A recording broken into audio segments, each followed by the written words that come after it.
This week, on the Myths and Legends podcast, there are 3 stories of Loki, the famous trickster from Norse mythology. You'll see Asgard turn into the most violent retirement home ever, and we'll see Odin come up with Shin Tinder, a matchmaking service where people rate potential matches based on the attractiveness of their shins and feet. The creature this week doesn't matter, because if you see an army of squat, naked men charging your way, who cares if they're mythological creatures? Just run. This is the Myths and Legends podcast, episode 51, Them Apples. This is a podcast where I tell stories from folklore. Some are incredibly popular stories you think you know, but with surprising origins. Others are stories you might not have heard, but really should. Real quickly, there's a new and fascinating true crime podcast from Earwolf. It's called Stranglers. Have you heard of the Boston Strangler? There were 13 gruesome murders, and they happened between 1962 and 64. The city was terrified. Thousands of suspects were questioned, but no one was ever convicted. Hear from the victims, and the detectives close to the case, and the investigators who are still on the job. You'll even hear the voice of an alleged killer, whose confession raised more questions than it answered. Subscribe to Stranglers on iTunes, Stitcher, or Google Play. We're back in a mythology that needs no introduction, though I'll do one anyway. It was the religion of people in Scandinavia and Iceland. The main characters in today's story are the Aesir, led by Odin and his wife Frigg. The Aesir include Thor, Freya, Loki, Heimdall, and others, and they are in a constant cold and not-so-cold war with the giants of Jotunheim. The world tree connects the 9 worlds, and we're going to catch up with Odin, Loki, and another member of the Aesir, bravely traversing one of the worlds. For some reason.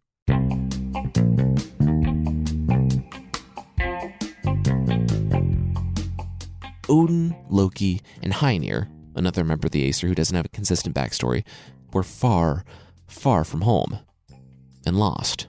Like a line at the DMV with a 2-year-old or any trip to IKEA ever, it wasn't fun anymore and they just wanted to go home. Cranky, lost, and tired, they were also hungry. It had been hours since they saw anything, and since Thor wasn't along with his nightly goat buffet, things were looking dire. Then, they saw the oxen. An hour later, they had killed an ox, started a fire, and closed up the cooking pit. As we've talked about on the show, stolen meat is the best meat, and they were salivating over this surely tasty ox. A few hours later, they opened the cooking pit, and the heat blasted Loki in the face. He uncovered the meat to see that it was still raw. He could barely get close enough to the meat to feel it because of the heat, but when he did, it was still cold. He shrugged, covered it, and told the guys it needed probably a few more minutes. Another hour later, Odin checked it, and the meat was still cold. He asked the other 2 what was going on, and a voice from above replied, "Oh, the ox?" the voice said. "I just used my magic on it. It won't cook unless I say so." The 3 looked up and saw a giant eagle perched on the tree above them. "Oh, okay," Odin said. "Well, can you reverse the magic to cook the ox?" "I can," the eagle said, with as much of a smile as an eagle can muster. Odin sighed. "Okay, what will it take for you to reverse your magic and cook the ox?"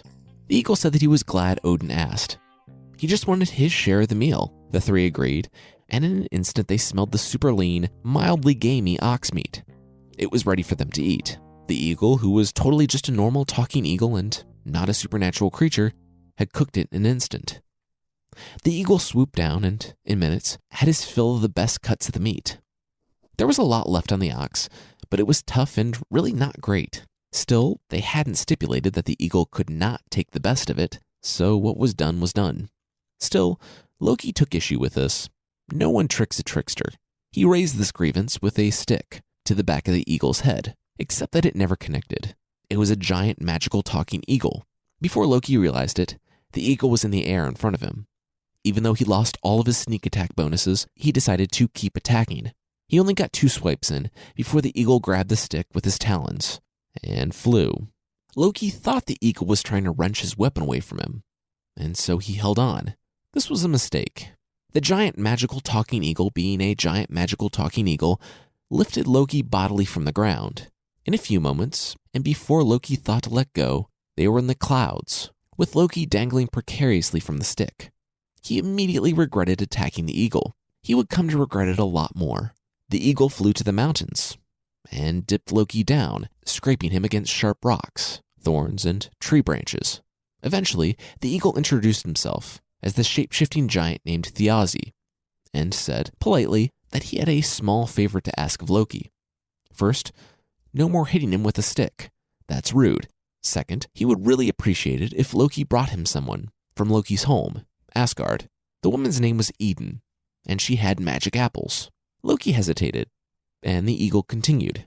He said he would let Loki go regardless, either from 10 feet or 10,000. It was Loki's choice. Loki chose the option that included some mild kidnapping and him not dying. The eagle turned around.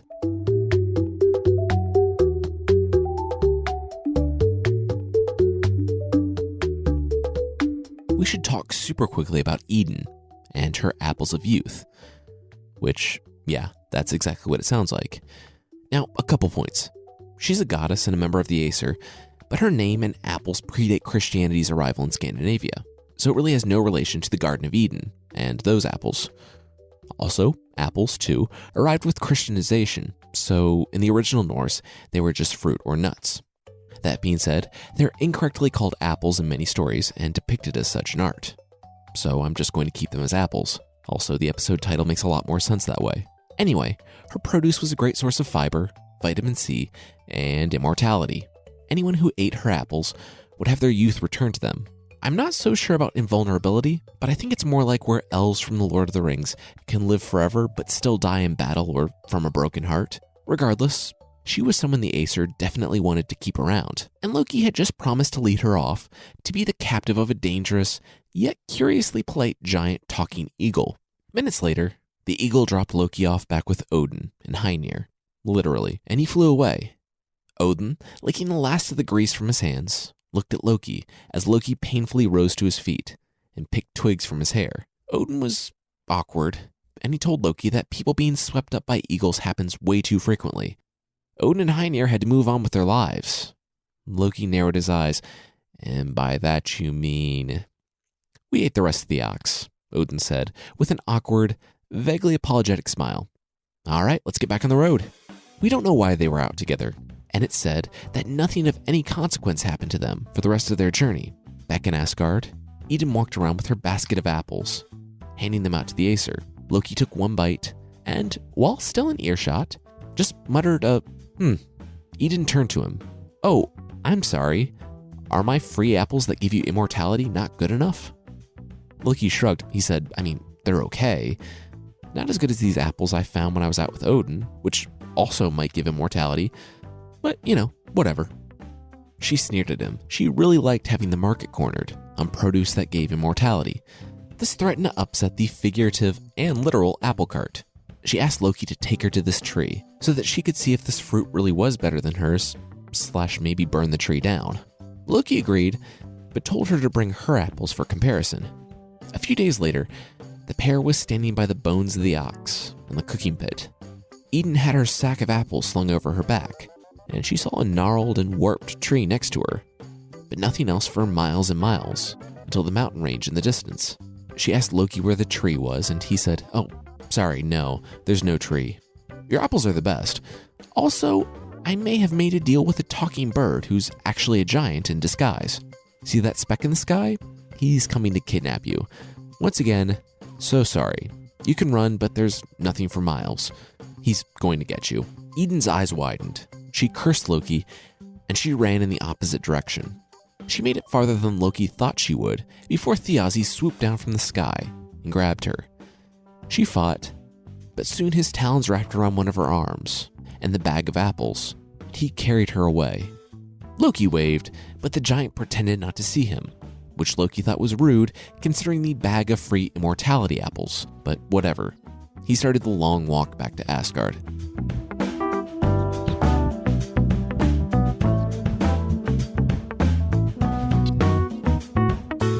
Sometime later, there was a plague in Asgard. All the Aesir found themselves afflicted. It started with crow's feet around the eyes. Then came the jowls, graying temples and beards, and finally, the liver spots. It didn't take long to put two and two together. This had Loki written all over it. And this suspicion was confirmed when they learned that Eden was last seen leaving Asgard with Loki. They brought him to the throne room and put a sword to his neck, threatening torture or death, or torture and death. They really were not getting any younger anymore, and they were getting impatient because they were going to miss the early bird. Loki, who apparently never thinks anything through, panicked and told them everything. They sighed and said, as usual, Loki would need to make this right. They all knew the giant's name and where he was. He was in Jotunheim, of course, the world of the giants, but in his icy mountain abode, Thrymheim, which means Thunderholm. It was on the highest mountain peak in Jotunheim, where the snows never melted and, presumably, there was a lot of thunder.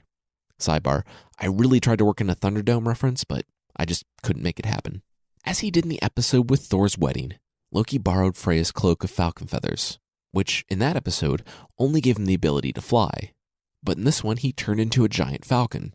The Aesir definitely did not want him walking to Jotunheim at their current rate of decline. A short while later, Loki was making the icy, steep, and thundery flight to Thunderholm. He saw an open window and barreled through. And, to his amazing luck, Thiazi was out fishing in the sea, which, from the highest mountain in Giantland, is pretty far away. Loki breathed a sigh of relief and found Eden. She was mad, but he said they could argue about who left who to be kidnapped by giants later. He needed to get her out of here. He told her to pick up the apples. She did, and stood there confused. She said that Loki, even with his feather cloak, was still Loki-sized. He couldn't carry her all the way back to Asgard. He said, "Yeah, I know. This is going to get weird." Boop. And he tapped her on the forehead. And she transformed into a nut, because apparently Loki can do that. He put the falcon cloak back on, scooped up the nut, and dove out the window. It was a peaceful flight until it wasn't. About halfway back, Loki heard the thunder. When he came home, Thiazi rightfully deduced what had happened and took off. He was much larger than Loki and might catch him by the time he made it back to Asgard.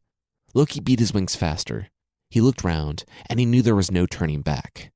As he approached Asgard, his mind raced, and he thought, what could he do? The sound of thunder followed him, coming from Thiazi's wings, as the giant got closer. Then, Loki saw the Aesir assembled on the wall. Loki knew what they were doing. The Thunder Eagle giant was right behind him, and Loki dove. The giant dove too, and Loki swooped over the wall. Once Loki was clear, the Aesir lit the fire, and it exploded.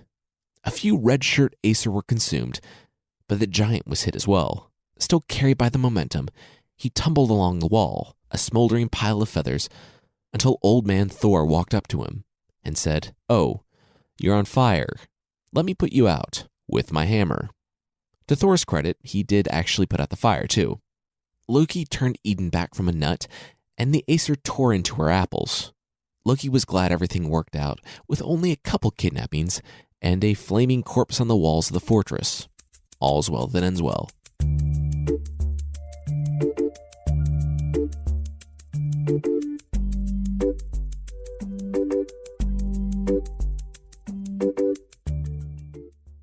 After the break, we'll see that it is very much not over, and that Loki is about to experience the most painful tug-of-war of his entire life. That will be right after this. This week's episode is brought to you by Vistaprint. So Vistaprint is cool. With traveling and decorating and shopping and, life, this time of year can get pretty busy. It's pretty easy to let something like holiday cards slip through the cracks. Except that now you kind of don't have an excuse. Now through December 6th, you can get 60% off holiday cards. They have many awesome designs to choose from, and you can upload photos from your computer or even Facebook. The process is super easy. I did mine in minutes and checked that off the list.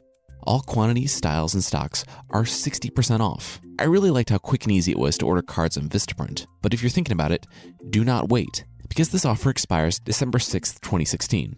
To get 60%, that's 60, off holiday cards, visit Vistaprint.com. Create and design your custom holiday cards, enter code MYTHS60, MYTHS60 at checkout, that's MYTHS60, and your savings will be applied automatically. It's that easy. This is an amazing offer, and it's only good through Tuesday, December 6th. So don't wait. Go to Vistaprint.com and get your holiday shopping done today. This week's episode is brought to you by Movement Watches. If you have someone on your holiday shopping list who you're having a difficult time finding something for, let me recommend Movement Watches. They look super nice, they have a classic design and quality construction, and a cool minimalist style. But because they sell online, they cut out the middleman, and they can provide the best possible price. And a lot of people agree. They've sold over 500,000 watches. I think they look and feel just as good as the $400 to $500 watches at department stores, but they start at just $95. I've been getting compliments ever since I put mine on. It looks great, and it feels like a really high-quality watch. Check them out. Really, I just spent hours at the mall with a 2-year-old. I'm exhausted. Do not make my mistake. You can skip the crowds and crazy lines and be done with your shopping with a click of a button, and the prices will beat the department stores. Better yet, you can get 15% off today with free shipping and free returns by going to mvmtwatches.com/myths. This watch has a really clean design and high-quality feel. Now is the time to step up your watch game. So go to mvmtwatches.com/myths, MYTHS. Join the movement. All right, now back to Loki's painful hijinks.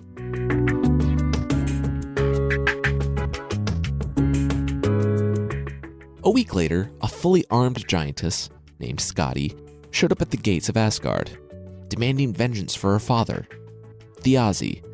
Odin said, "Sorry, that doesn't ring a bell. I don't know what you're talking about." She said, "Are you sure? Are you sure it's not that giant-sized bird corpse up in the wall?" Odin sighed. Oh, that was still there. "All right, come in." They talked her down from trying to kill all of them and offered to pay her for her dad. She made 2 demands of them. 1, she gets to pick a husband from among the Aesir, and 2, that they make her laugh. Odin stepped in and said that she could choose a husband, but she could only choose from what she saw from the knees down. She laughed. Sure, the man she had in mind was beautiful all over, so he wouldn't be that difficult to pick out in a Shin lineup. She wanted to marry Balder, the son of Odin and Frigg. She agreed to this stipulation. As to making her laugh, they had something in mind for that, but she should get to picking her husband. Maybe they were behind a curtain, or maybe wearing bags that covered them down to their knees. We don't know, but the male gods of Asgard lined up. Skadi went past several feet and shins until she found the most beautiful pair in Asgard. She chose contestant number 3, and it was not Balder. Not even close. Apparently another had been managing his cuticles and doing calf raises, because she actually picked Nord. Nord was a member of the Vanir, a rival tribe of gods, but he was made into an honorary Aesir after the Aesir-Vanir War. He was associated with wealth, fertility, and the sea. She gave him a half smile. He wasn't her first choice, but he was good enough. She saw Balder step out from behind the curtain, and she was slightly dismayed with her silver metal husband. What happened next kind of made up for it, though.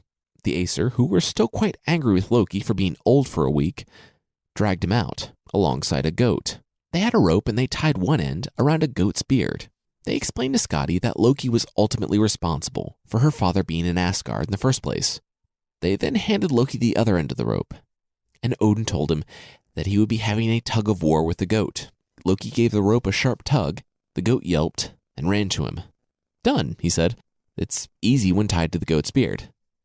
Odin said, "Oh, no. You won't be holding it with your hands."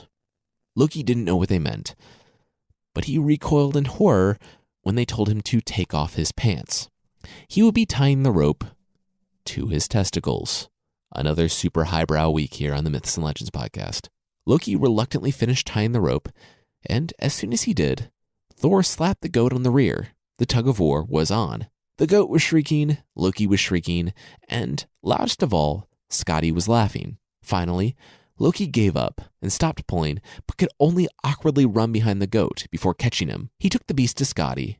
He had tears in his eyes from pain and terror, she from laughter, and she said, yes, he could be finished. He cut the rope and, sadly, did not take yet another opportunity to reflect on his life and choices. Once this incredibly highbrow humor was finished, Skadi had buyer's remorse about Njord. Odin saw this, and yeah, Njord's all right, but he wasn't any Balder. Odin said that he would sweeten the deal. He finally had the giant's corpse removed from the wall and brought to him. In front of the dead giant's daughter, he plucked the eyes from what Thor had left, and he threw them up, and they landed in the sky, where they could sit as stars and look down on her forever. All right, let's get to planning this wedding that no one's really thrilled about. Skadi and Njord did give it a shot, but they ran into conflict immediately when trying to figure out where to live. He had a nice, warm house on the beach where he could fall asleep listening to seabirds and the waves. She had Thunderholm, with its constant thunder, frigid temperatures, and incessant howling of packs of wolves prowling the night. This was a tough choice. They resolved to spend 9 nights at each home, going to Thunderholm first. Niord got exactly 0 sleep, with the thunder, wolves, and thermostat, which Scotty apparently would not let him touch. When it was finally time to go to his place for 9 nights, he passed out as soon as he hit the bed, body still shaking from the cold and eyes ringed and puffy. But now Scotty couldn't sleep. The place was way too hot for starters, and she couldn't stand the grating sound of the seabirds or the gently lapping waves. It was horrible. They sat down and said, essentially, I say potato and like my warm beach house, and you say potato and like your frigid mountain fortress with constant lightning and wolves howling. Let's call the whole thing off. And now that she was the one who was stressed out and bleary-eyed, she completely agreed. They parted ways and never saw each other again.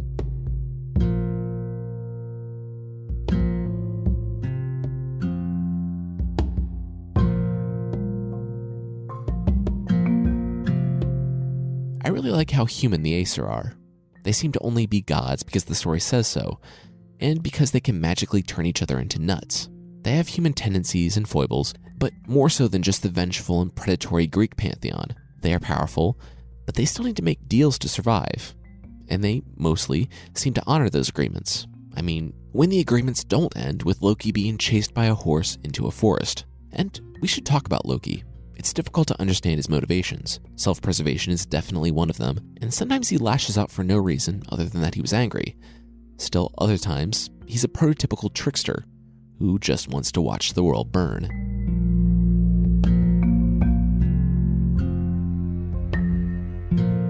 Balder was the son of Odin and Freya, and if you remember from the story just now, he has a still nice but second-rate shins and feet.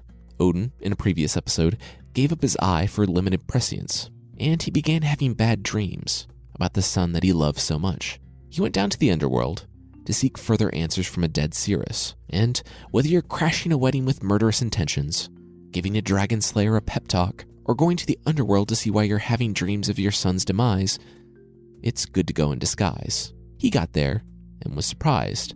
In the chilly mists of hell, and remember that's H-E-L, he saw a banquet hall.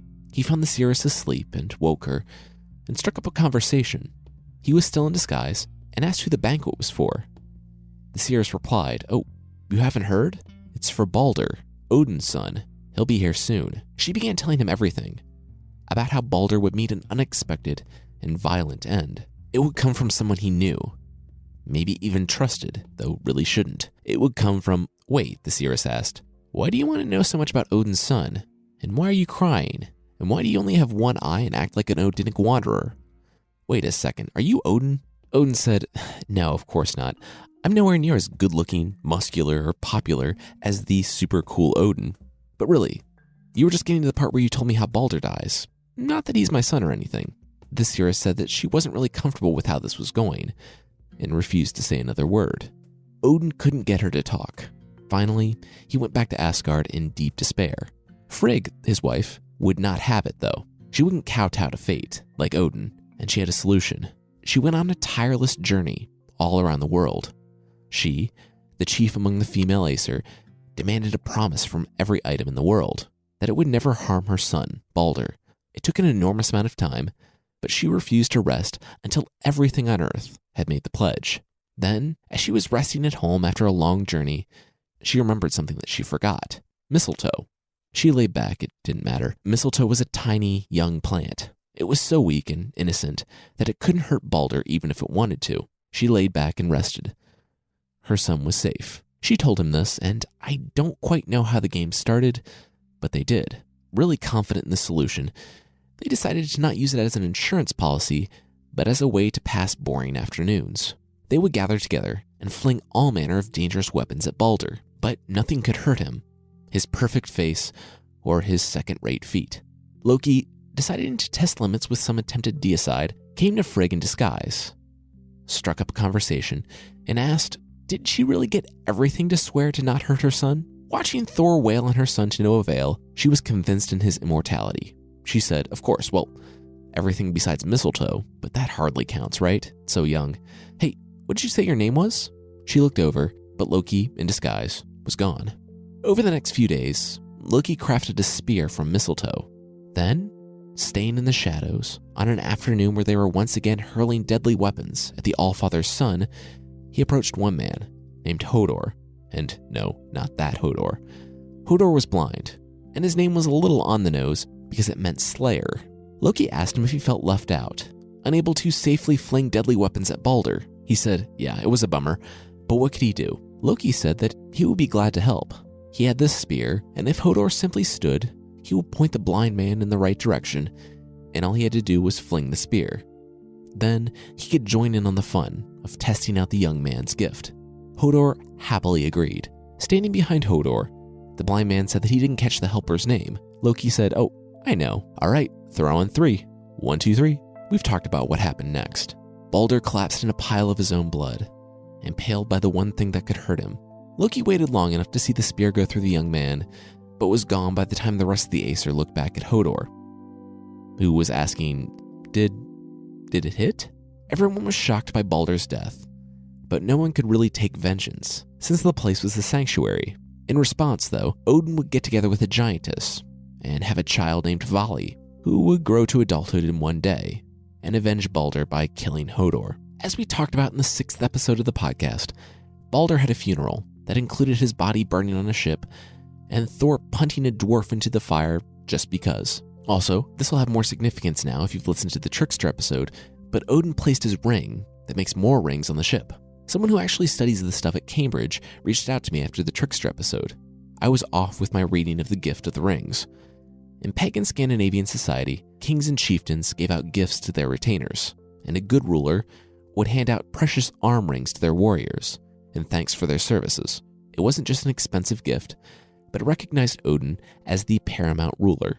Thanks so much to Katie for that one. And now he was laying it mournfully on his son's funeral pyre. Frigg made an offer to the Aesir to see if anyone wanted to gain her love and favor by riding the road to Hel to get Balder back from the dead. Everyone shifted uncomfortably and didn't make eye contact until one of Odin's lesser sons raised his hand.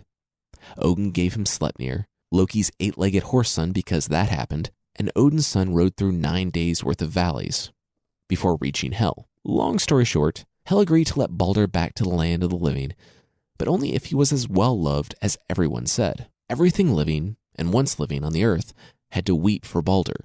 If they did, Balder could return home. The son of Odin returned and went on the saddest road trip ever, where he tried to get everyone to cry for his dead brother. Finally, at the edge of the world, he trudged through the snow to find a cave. In that cave was a giantess, who looked a surprising amount like English actor Tom Hiddleston. This giantess only said a few things to Odin's son, and she ended by saying, "Alive or dead, Odin's son gave me no joy. Let Hel keep what she has." She slammed whatever makeshift door a cave on the edge of the world would have in Odin's son's face, and the boy took the long journey back to Asgard.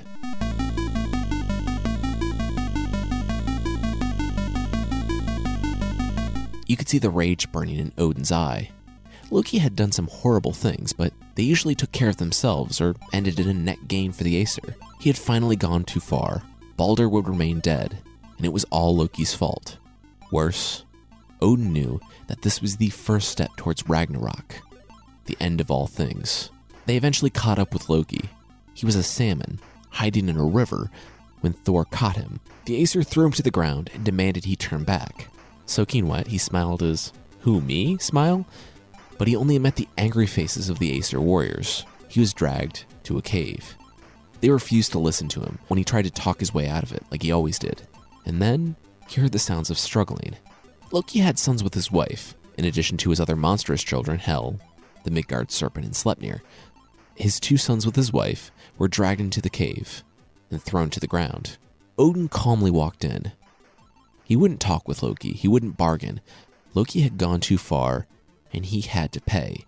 Odin had lost his son, and so would Loki. He touched one of Loki's sons on the forehead and stepped back. Before Loki's eyes, his son began to change.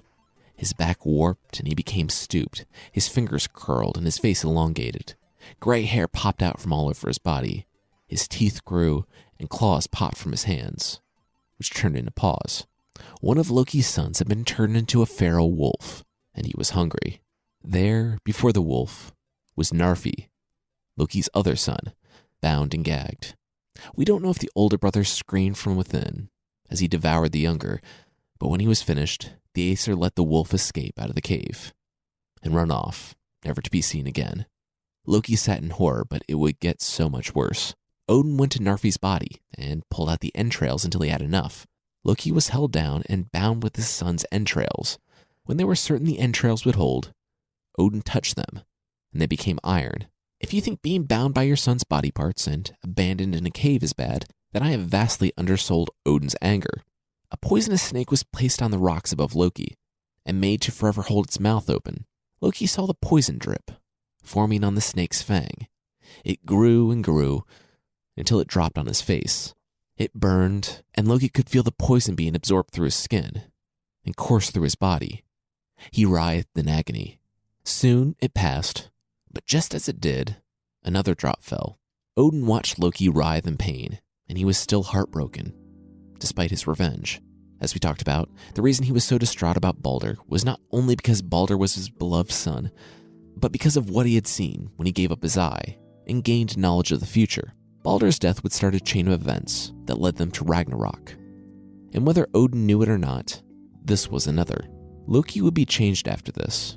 He wouldn't just be the mischievous trickster they had come to know, but something far more dangerous. The time would come when he would break the iron that bound him, and he would go to his other children, Fenrir, the wolf, and Jormungandr, the Midgard serpent, and others. The worlds would be enveloped in ice and fire, and the sky would split, and Loki would ride at the head of an army to take revenge for his son and his years of torture. There was some comfort for Loki. His wife came when the other Aesir had left, with a bowl. She had heard and felt his pain. In fact, there were earthquakes all over the world. Whenever he writhed, she would stand by him, collect the poison in a bowl, and together they would mourn their son. Also, she occasionally had to empty the bowl, and in those times, the poison would hit Loki's face, and that's where earthquakes come from. Ragnarok is the end of the world, and, spoiler alert, it has not happened yet, because we occupy the world and it's still here. We'll get there, though.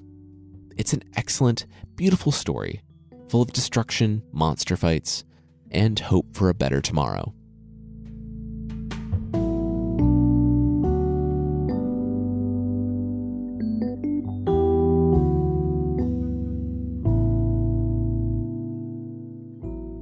I want to say thanks to Domo34200X, Ashman2020, Melinda Pendulum, Lord Dauman, Matthew SET0, Heart Love Lace, Eds1205, Dodo Bird, Funky Leaf, Slusherizer, Lola85, Sweet Pea Girl 92, Tara McLaren, King Ridge 93, Sladegar, Estherhia, LM6160, Ashmar7858, and prettiest of them all for the reviews on iTunes. Thank you so much. I really appreciate it. I'm incredibly grateful. There are over 3,600 reviews in the United States alone. I never dreamed it would get this big. Thank you so much. If you'd like to leave a review, iTunes is the best place, and you can find the show there at itunes.mythpodcast.com. And as always, there is a membership thing on the site. For less than the price of a t-shirt with a cat with an eye patch and a sword riding a fire-breathing unicorn chased by dinosaurs, and I did that in one breath, you can get extra episodes, source pack ebooks, and ad-free versions of the show that will not make you nearly as awesome as a t-shirt with a cat with an eye patch and a sword riding a fire-breathing unicorn being chased by dinosaurs. For more info on the membership, check out support.mythpodcast.com.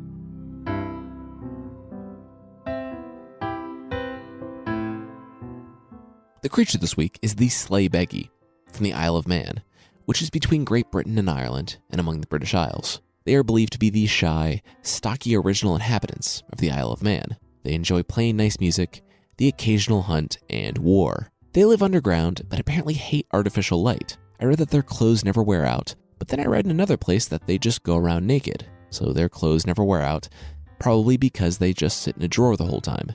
If you're looking to keep your clothes nice, walking everywhere naked will solve that one problem, but in many societies, create many others. They also apparently hate fires and ash and warmth. Like most creatures, they seem to enjoy some light kidnapping, but no one really knows what they do with their kidnapped humans, because presumably no one has been kidnapped in many years. They hate salt too, so with our electric lights, heat, and high sodium diets, the squat, hairy, naked creatures are pretty content to just leave us alone. If you're wandering the Isle of Man at night and see a horde of squat, hairy, naked warriors coming your way, you can know they are the Sleighbaggy, because the Sleighbaggy have crow's feet. Literally crow's talons for their feet. Really though, if you see a horde of squat, hairy, naked warriors coming your way in the night, you should really just run, no matter what type of feet they have. That's it for this week. The theme song is by the band Broke for Free, and the Creature of the Week music is by Steve Combs. Other music is by Poddington Bear and Blue Dot Sessions. Links to still more music are in the show notes. If you haven't already, don't forget to check out Career Day, our other show, hosted by my wife, Carissa. It just launched and there are 2 episodes waiting for you. You can find the show on iTunes at itunes.careerdayshow.com. All right, thanks for listening, and I'll see you next time.